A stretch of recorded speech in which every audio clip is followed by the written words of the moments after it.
recent Monmouth University poll drew national attention after showing that Joe Biden's lead had evaporated, and that he was locked in a three-way tie with Bernie Sanders and Elizabeth Warren. The poll director, Patrick Murray, later called it an outlier because no other major respected poll like it showed the same results. It happens. But the poll's most compelling result is not about the candidates, it's about the enormous popularity of Medicare for All. Among Democrats, 81% said it was important that their nominee support Medicare for All, with 58% saying it was very important. But what do people mean by that? The extreme version comes from Bernie Sanders, who wrote the bill, and has unqualified support from Elizabeth Warren and Bill de Blasio.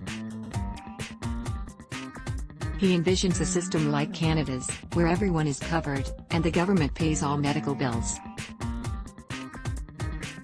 Over 4 years, the portion of Americans covered by Medicare would rise from 14% to 100%. The appeal is obvious. No more bills. No more haggling with insurance companies. No more families going bankrupt over sickness or accidents. And the nightmare and uncertainty faced by 28 million Americans who lack coverage today would finally end. America would finally achieve what every other advanced country on Earth already has: universal coverage.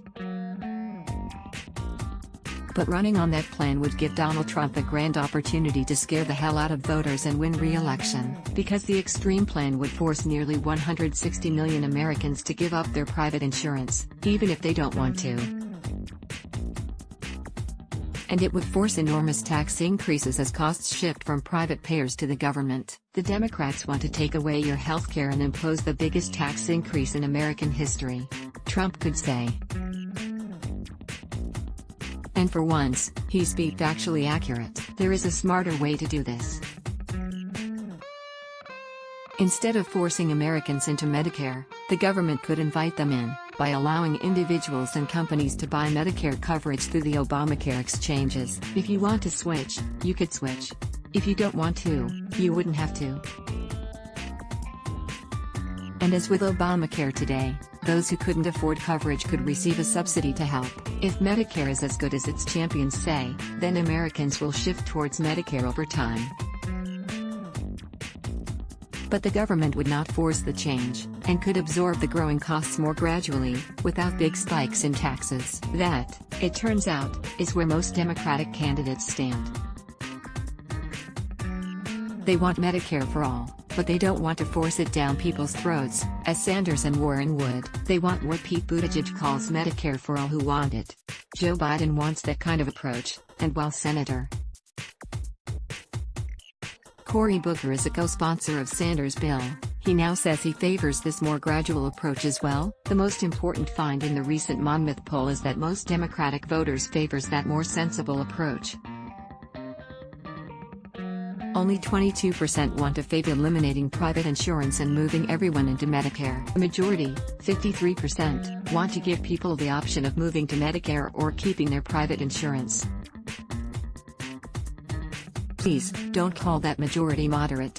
This would be a dramatic change, as significant as Obamacare. It would expand coverage, and lower costs as private insurers try to compete with Medicare, a program that has proven to be efficient and popular. Democrats won the 2018 midterm elections based, above all else, on their promise to protect Obamacare. It would be painful to watch them overreach in 2020 and give the Mad King a chance to work his demagoguery. More, Tom Moran columns. Tom Moran may be reached at moran@starledger.com or call 973-836-4909. Follow him on Twitter at TomMoran. Find NJ.com opinion on Facebook. Let's block ads.